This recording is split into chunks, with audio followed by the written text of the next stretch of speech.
사람이 살다 보면요 원치 않게 아플 때가 있습니다. 저는 감사하게도 잘 아프지 않는 체질이지만 정말 가끔씩 몸이 아파서 누워 있어야만 했을 때 생각해 보면요 끔찍합니다. 너무나 큰 고통이었지만 그래도 약을 먹고 쉬면 시간이 지나니 회복되더군요. 아마 여러분들도 비슷한 경험을 하셨을 것이고 지금 우리 교회에 몸이 아픈 분들도 계시는데 잘 치료받고 견디심으로 하나님에 대해 여러분이 건강히 회복되기를 기도합니다. 이렇게 우리 육신이 병들 때가 있는가 이처럼 우리 영혼도 병들어 큰 고통중에 거할 때가 간혹 있습니다. 이를 우리는요 우리의 믿음이 시험된다고 하는데 실제로 이런 믿음의 시험은요 모든 사람에게 반드시 찾아옵니다. 그래서 사도 야고보는 이렇게 고민하죠. 내 형제들아 너희가 여러 가지 시험을 당하거든 온전히 기쁘게 여기라. 이는 너희 믿음의 시련이 인내를 만들어내는 줄 너희가 압니다. 인내를 온전히 이루라. 이는 너희도 온전하고 구비하여 조금도 부족함이 없게 하려 함이다. 학생이 시험을 앞두고 긴장하며 열심히 공부할 때 자신의 실력이 부쩍되는 것처럼 믿는 사람이 시험을 나가며 그것을 극복하려고 몸부림칠 때에 성숙한 신앙인이 된다는 그런 의미가 있다는 것이죠. 근데 지금 우리는요 코로나 바이러스라는 큰 시험을 똑같이 통과하고 있습니다. 전 세계 어느 나라가 예우가 없고 우리가 살고 있는 미국은요 가장 많은 확진자가 생겨나고 있으며 또 많은 사람들이 직업을 잃고 일하지 못하여 굉장히 큰 압박을 받고 있고 또 일하는 것도 힘들죠. 또 사업을 하신 분들도 정말 큰 어려움을 겪고 있고 특별히 자라나는 아이들 보면 안타까워요. 그렇죠? 그렇잖아요. 마음대로 놀고 공부에 대해 같이 있으니까요. 학교의 계약으로 아이들 학교에 보내거나 집에 머물게 해야 하는 부모의 마음도 편치 못하는 가운데 있습니다. 그리고 지금은요 우리 신앙생활도 쉽지 않습니다. 히브리서 10장 24절 말씀 보시면 서로 돌아보아 사랑과 진행을 격려하며 모이기를 피하는 어떤 사람들의 습관과 같이 하지 말고 오직 군하여 그날이 가까움을 볼수록 더욱 그리 하자라고 하며 믿는 사람들이 함께 모여야 함을 강조하고 실제로 초대교회는요 날마다 마음을 같이하여 성전에 모이기를 힘쓰다고 합니다. 근데 지금 우리는 마음대로 모이지 못하잖아요. 여러분 생각해 보세요. 한인이 많지 않는 이곳 에반스빌에 일주일에 한 번 교회에 모여 하나님을 예배하고 식사하고 교제하는 것은요 우리 정말 유일한 기쁨이죠. 그런데 이런 어려움 중에서도 다행히 온라인 예배를 함께 들을 수 있는 것은요 정말 감사한 일입니다. 지난 21일자 한국 기독교 한 신문에 보니까요 온라인 예배를 드리는 신자 10명 중에 9명은 온라인 예배에 만족한다고 대답했다고 하더라고요. 제가 여러분이 물어보진 않았지만 짐작컨대 여러분도 온라인 예배에 그런 대로 만족하는 걸 생각합니다. 그런데 설문조사에 응답한 대부분의 사람들이 바이러스가 지나가면 온라인 예배보다는 교회에 나와서 함께 대면 예배를 드리겠다고 대답하더군요. 온라인으로 예배 드리는 것과 직접 만나서 함께 예배 드리는 예배와는 비교할 수 없다는 것이죠. 실제로 우리는 그것을 지금 경험하고 있습니다. 집에서 예배드리는 것과 교회에 나와서 예배드리는 것이 같을 수가 없습니다. 설교자로서도요 온라인으로 예배드리는 것과 그래도 몇 분 앉아 계신 것 달라요. 체험합니다 실제로. 그러므로 하루빨리 코로나 바이러스 사태가 완전히 종식되어서 마음 놓고 우리 교회 어린아이들이 와서 예배하고 뛰놀고요 함께 예배하고 교제하는 시간이 왔으면 좋겠습니다. 그런데 이러한 온전한 회복은요 우리 사람이 할 수 있는 것이 아니라 하나님만이 할 수 있다는 거예요. 오늘 주는 본문의 교훈이 바로 그렇습니다. 오늘 말씀을 통해서 하나님의 선지자 엘리야가 어떻게 낙심하게 되었고 그 다음 엘리야를 하나님이 어떻게 회복시켜 새 사명을 주시고 사용한지를 살펴보면서 우리가 온전히 회복되어서 하나님의 사명을 잘 감당하는 그런 일꾼 되기를 소원합니다. 오늘 본문을 정확하게 이해하기 위해서는요, 엘리야가 어떤 선지자였는지를 살펴보는 게 중요한데요. 마태복음 17장에 보면 예수께서 베드로와 야고보와 요한을 데리시고 높은 산에 올라가시고 그곳에서 제들 앞에서 얼굴이 해같이 빛나며 옷이 피크같이 휘어지는 놀라운 변화를 일으키는 기적을 베푸십니다.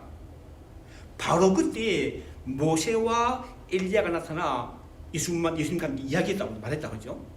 그러니까 엘리야는요, 구약 성경에 나오는 여러 선지자 중에 아주 뚜렷하게 빛나는 위대한 선지자 중 한 사람이었습니다. 그런데 이렇게 위대한 엘리야 선지자가 어떻게 태어났고 어떤 병에서 자랐는지 구체적인 설명 없이 열왕기상 17장에 갑자기 등장합니다. 갑자기 열왕기상 17장 1절을 제가 읽어보면요, 길앗에 의구하는 자 중에 디셉 사람 엘리야가 아합에게 말하되 내가 섬기는 이 이스라엘 하나님 여호와께서 살아계심을 두고 맹세하노니 내 말이 없으면 수년 동안 비도 이슬도 내리지 아니하니라 하니라. 그러니까 하늘 말씀을 받은 엘리야 선지자가 북이스라엘 7대 아합 왕에게 가서 수년 동안 극심한 가뭄을 겪을 것을 예언을 하면서 그의 사역이 시작된다는 거예요. 여호와 하나님께서 엘리야 선지자를 통해서 아합 왕에게 이런 무서운 심판을 하신 이유는요, 아합 왕이 악했기 때문입니다. 아합 왕이요, 믿음의 사람을 아내로 맞이한 것이 아니라 현실적인 이익과 정치적인 계산으로 바알을 섬기는 시돈 사람의 왕 엣바알의 딸 이세벨을 아내로 삼았기 때문입니다. 예나 지금이나요, 사람 배우자 인정을 크게 받기 마련이죠. 아합 왕도 마찬가지였습니다. 당연히 여호와 하나님을 섬기는 아합 왕은요, 아내 이세벨을 따라 바알신을 섬기며 예배했고 바알을 위하여 제단을 쌓고 또 아시라상을 만들었습니다.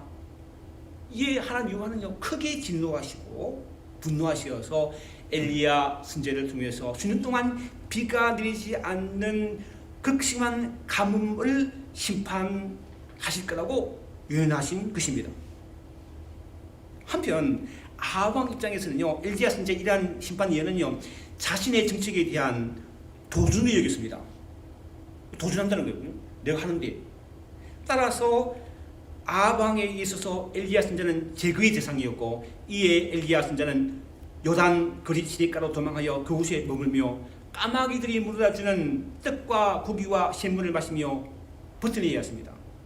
그리고 이 하나님의 말씀에 따라 통에 한 가루 은품과 가루 한 은품과 병에 기름 조금 남은 것으로 음식을 만들어 아들과 함께 먹고 죽이는 이방인이었지만 유일하게 하나님을 섬기는 시돈 사라밧 과부로부터 떡을 대접받고 그 과부의 통의 가루가 떨어지지 아니하고 병의 기름이 마르지 아니하는 기적을 일으키며 그 과부 이제 오랫동안 머물게 됩니다. 그리고 하나님의 때가 되어서 오랜 가뭄으로 고통받던 사마리아에 하나님이 비를 내리실 거라는 예언을 아합 왕이 하라는 사명을 받습니다. 18장 1절 말씀이죠.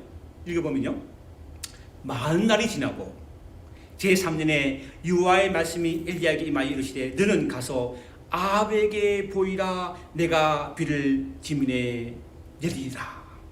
예언이죠. 예언의 말씀이죠. 반면에 수많은 바알 선지자들은요, 극심한 가뭄의 이유가 여호와 하나님을 섬기는 사람들 온전히 제거하지 못했기 때문이라고 여기고 아합 왕의 허락을 받아서 하나님의 선지자들을 몽땅 죽이는 악을 행합니다. 그것을 너무나 안타깝게 여긴 엘리야 선지자는 아합 왕의 도전장을 내미는데 그것은요, 그 도전장은 바알 선지자 450명, 아세라 선지자 400명, 즉 850명과 여호와 하나님을 섬기는 자신이 갈멜산에서 한판 대기를 벌이자는 것이었고, 엘리야 선지자는 백성들에게 이렇게 요구합니다. 열왕기상 18장 23절로 24절 말씀인데요, 읽어보면 그런즉 송아지 둘을 우리에게 가져오게 하고 그들은 바알과 아세라 신자이죠. 850명은 송아지 한 마리를 택하여 각을 떠서 나무 위에 놓고 불은 붙이지 말며 나도 송아지 한 마리를 나무 위에 올려놓고 불은 붙이지 않고 너희는 너희의 신의 이름을 부르라. 나는 여호와 이름을 부리니 이에 불로 응답하신 신 그가 하나님이니라. 백성이 다 대답하되 그 말이 옳도다. 그래서 바알과 아세라 850명의 승자들은요, 자신들의 몸을 상하기까지 온갖 수단을 다 동원하여 몸부림을 치지만 바알 신으로부터 아무 응답하지 못하죠. 반면에 엘리야 선지자는요, 오직 여호와께 간절히 기도함으로 여호와의 불이 하늘부터 내려서 번제물과 나무와 돌과 흙을 태웁니다. 이것을 눈으로 직접 목격한 모든 백성들이 이렇게 고백합니다. 열왕기상 18장 39절이죠. 모든 백성이 보고 엎드려 말하되 여호와는 하나님이시로다. 여호와는 하나님이시로다. 이런 놀라운 기적을 체험한 후 엘리야 선지자는요, 당당하게 바알의 선지자 모두를 잡아 죽이고 또 다시 간절히 여호와께 기도함으로 오랜 가뭄이 그치는 큰 비를 내리게 합니다. 그리고 그 결과를요, 열왕기상 18장 46절에 이렇게 증가합니다. 여호와의 능력이 엘리야에게 임하매 그가 흑기를 동이고 이스라엘로 들어간 곳까지 앞에서 달려가니라. 당당하죠. 이제는 정말 놀라운 기적을 일으키는 선지자로 우뚝서게 됩니다. 이제는요, 엘리야의 시작이 열린 것 같아요. 그런데 현실은 그게 아니었습니다. 여러분, 우리는 하나님의 큰 은혜를 받거나 하나님이 행하신 놀라운 기적을 체험하면 이젠 모든 것이 형통할 것으로 기대하지만 꼭 그렇지는 않다는 거예요. 오히려 은혜 받고 난 뒤에요, 큰 시험을 사는 때가 많습니다. 다윗이 그랬죠. 아버지의 양을 치던 어린 다윗이 이스라엘을 두루미 들게 한 블레셋 장수 골리앗을 물맷돌로 스리팀으로 사울 왕의 총애를 받고 좁지에 이스라엘 영웅이 됩니다. 그리고 블레셋과의 전투에서 놀라운 승리를 거두고 돌아오게 되는데, 돌아온 다윗을 향하여 이스라엘이 이렇게 노래 부르죠. 유인들이 뛰놀며 노래하며 이르되 사울이 죽인 자는 천천히요 다윗은 만만이로다. 유인들의 이 노래는요, 사울왕을 무시하려고 그런 것이 아니라 다윗이 한 놀라운 승리를 찬양한 것이었습니다. 그럼에도 불구하고 다윗을 시기한 사울왕은 그것을 굉장히 불쾌하게 받아들였고 그날부터 다윗은 사울왕의 미움과 경계와 제거의 대상이 되었습니다. 여러분, 하나님의 은혜를 체험했다고요, 모든 것이 잘 되는 건 아니라는 거예요. 엘리야 선지자도 마찬가지였습니다. 바알과 아세라 선지자의 대결에서 하나님의 은혜로 놀라운 승리를 거둔 후에 모든 것이 형통하게 될 것으로 기대했지만 그러나 현실은 그렇지 않았습니다. 능력을 행했는데요, 현실은 바뀐 게 없었어요. 오히려 바알 신을 섬기는 이세벨의 분노를 사서 정적 제거 대상 1위로 다시 올랐을 뿐입니다. 오늘 본문 1절과 말씀이죠. 읽어보면요, 아합이 엘리야가 행한 모든 일과 그가 어떻게 모든 선지자를 칼로 죽였는지를 이세벨에게 말하니 이세벨이 사실을 엘리야에게 보내 이르되 내가 내일 이맘때는 반드시 내 생명을 저 사람들 한 사람의 신과 같게 하리라. 그렇게 하지 않으면 내게 벌 위에 벌을 내리심이 마땅하니라 한지라. 저는요, 이 구절을 보면서 아니 이세벨이 왜 당장 일날 죽으면 되지 내일 죽게 한다는 거예요. 질문하게 되었습니다. 그러니까 주소 찾아보니까 두 가지로 주로 해석해요, 신학자들이요.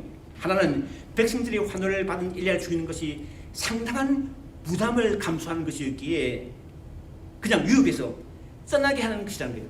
유혹해 떠나게 하는 거예요. 또 다른 해석은요, 다음날 백성들 앞에서 공개청을 함으로 엘리야 선지자를 따르는 백성들의 마음을 차단하기 위한 것이라고 해석합니다. 둘 다 가난한 해석이죠. 그럼 저는 개인적으로는요 이렇게 생각합니다. 여러분, 하나님께서 주신 사명을 감당하기까지는요 하나님의 사람은요 죽지 않는다는 거예요. 사라지지 않는다는 거예요. 그런데 안타깝게도 엘리야 선지자는 그를 향한 하나님의 계획과 뜻과 사명을 미치 깨닫지 못하고 믿음의 사람답지 않게 큰 두려움에 빠지고 맙니다. 그것이 3절 4절 말씀이죠.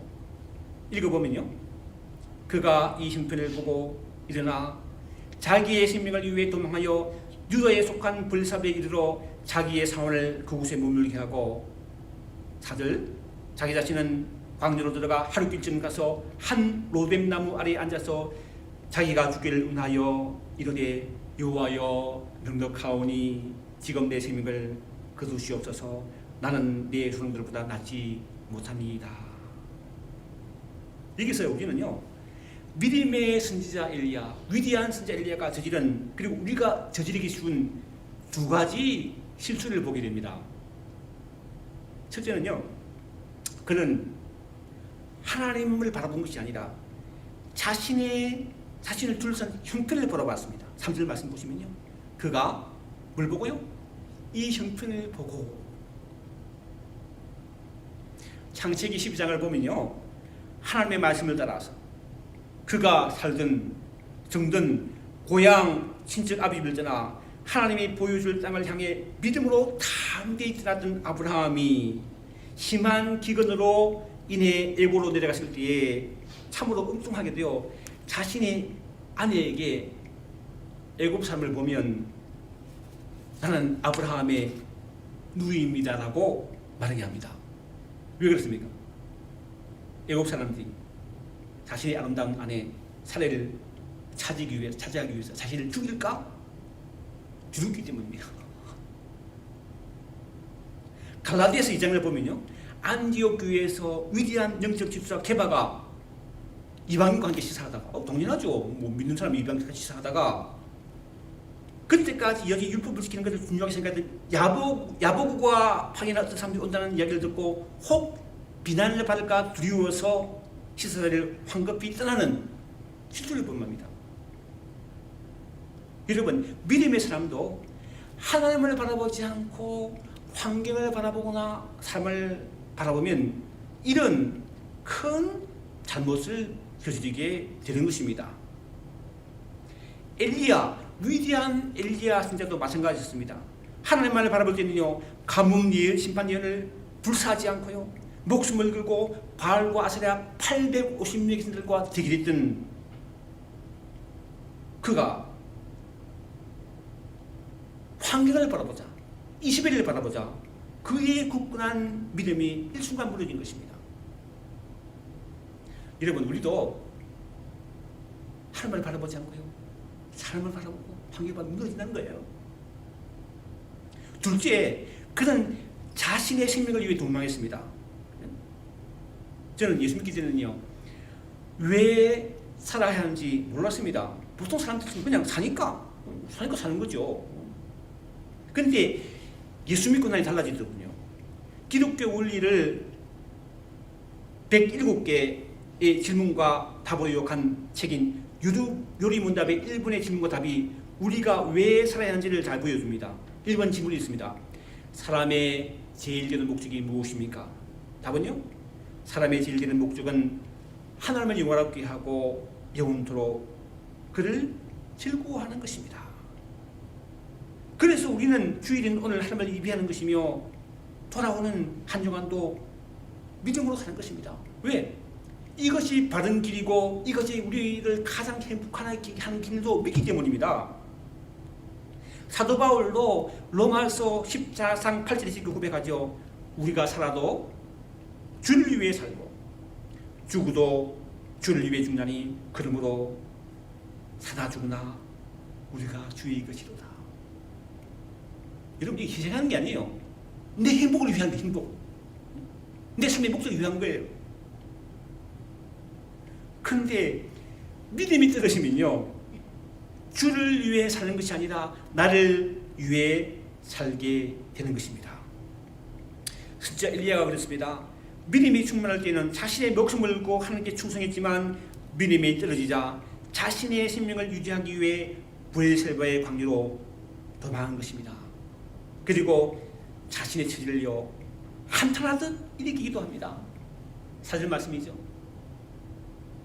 자기 자신은 광야로 들어가 하루 기준을 가서 한 오렘나무 아래에 앉아서 자기가 죽기를 원하이르되 여호와여 넉넉하오니 지금 내 생명을 거두시옵소서 나는 내 수능보다 낫지 못하니이다. 엘리야가 누굽니까? 이 사람이 영적인 지도자였어요. 영적 지도자였어요. 나라를 이끌 영적 지도의 역할을 하던 사람이 이 정도로 윤택한 모습을 보이면요 사람들은요 이제는 구제불능이라고 아예 그들도 보지 않을 것입니다. 저도 그럴 것 같아요. 아니 지도자가 뭐 그래요. 그런데요 하나님은 그렇지 않으셨습니다. 하나님은 로뎀나무 아래에 낙심하고 지쳐 잠든 그에게 무려 2차례나 천년살을 보내고 어루만지시며 숯불에 구운 떡과 한 병물을 먹고 마시고 쉬게 하셨습니다. 하나님 우리를 그렇게 하신다는 거예요. 우리가 낙심하고 지쳤을 때 소망을 잃어버렸을 때 천사를 보냈어요. 형제의 따뜻한 말 한마디, 전화 한 통화, 기도, 우리를 회복시켜 주시는 것입니다.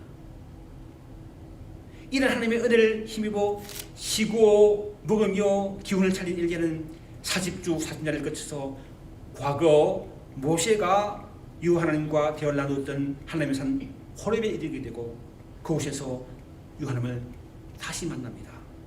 11절 하반절도 12절 말씀입니다. 읽어보면요 여호와께서 지나가시는데 유 앞에 크고 강한 바람 가운데 계시지 아니하며 바람 후에 지진이 있으나 지진 가운데서도 여호와께서 계시지 아니하며 또 지진 후에 불이 있으나 불 가운데도 계시지 아니하더니 불 후에 세미한 음성이 있는지라. 엘리야 선지자는요 하나님의 세미한 소리 곧 성령의 음성을 듣게 되는데 그것은 하나님께서 그에게 주시는 새로운 사명이었습니다. 그리고 엘리야 선지자는 하나님 주신 새로운 사명을 따라 아람 사람 아사엘과 이스라엘 비유와 엘리사에게 기름을 부어 각각 왕들과 선지자로 세우는 자신에게 주신 마지막 상을 아름답게 감당한 것입니다. 사랑하는 성도 여러분, 이제는요 우리 차례입니다. 내 차례입니다. 때로는 우리가 처한 형편을 보고 나 자신의 생명을 위해 각자의 믿음의 자리에 있으나 낙심하고 처질 때가 있어요. 그러나 이렇게 우리가 낙심할 때 하나님은 조용히 말씀으로 우리를 다시 찾아오십니다. 그러므로 말씀을 읽고 묵상하는 일에 힘쓰심으로 하나님의 위로와 소망의 음성을 듣기를 바랍니다. 하나님은요 오늘 우리에게 이렇게 말씀하세요. 마태복음 5장 15절로 14절 15절 말씀인데요 너희는 세상의 빛이라. 산 위에 있는 동네가 숨기지 못할 것이요 사람이 등불을 켜서 말 아래에 두지 아니하고 전경이 위에 두나니 이름으로 집안 모든 사람에게 빛이 나리라. 지금 어두운 세상이죠. 소망 잃어버린 세상입니다. 불안한 세상입니다. 이런 세상에 예수 믿는 사람으로 어두운 세상에 빛을 발하는 삶을 사는 것은 하나님께서 우리에게 주신 사명이라는 거예요. 이것은요 우리가 멀리 해외 선교사 나가야 된다는 말이 아닙니다. 그런 의미가 아닙니다. 하나님께 우리에게 주신 사명은요 우리 각자 주어진 곳에서 믿음으로 사는 것입니다. 하나님 허락하신 내 자녀가 하나님의 일꾼으로 잘 자라가도록 기도하며 믿음으로 잘 양육하는 것입니다. 하나님께서 가신 내 가정에서, 그 내 교회에서 하나님을 잘 섬기는 것입니다. 하나님께 내게 허락하신 직장과 사업소에서 꼭 돈을 벌 목적이만 아니라, 돈을 있어야 하죠. 그러나 복지만 아니라 이웃을 섬기는 마음으로 감사히 믿음으로 일하는 것입니다. 주님께서 마태복음 5장 16절에 이렇게 말씀하셨습니다. 이같이 너희 빛이 사람 앞에 비치게 하여 그들로 너희 착한 행실을 보고 하늘에 계신 너희 아버지께 영광을 돌리게 하라. 어두운 세상에 빛으로 살라는 하나님의 주신 사명을 깨닫고 믿음으로 그 사명을 감당하는 저와 여러분 되시기를 주님의 이름으로 축원합니다. 기도하겠습니다. 하나님, 참으로 암담하고 어두운 때를 지나고 있습니다. 이러한 때 우리를 찾아오신 하나님을 만남으로 말미암아 하나님의 받은 은혜를 이 세상에 빛으로 나타내며 살아가는 저희들 될수록 축복해 주옵소서. 예수님의 이름으로 기도하옵나이다. 아멘.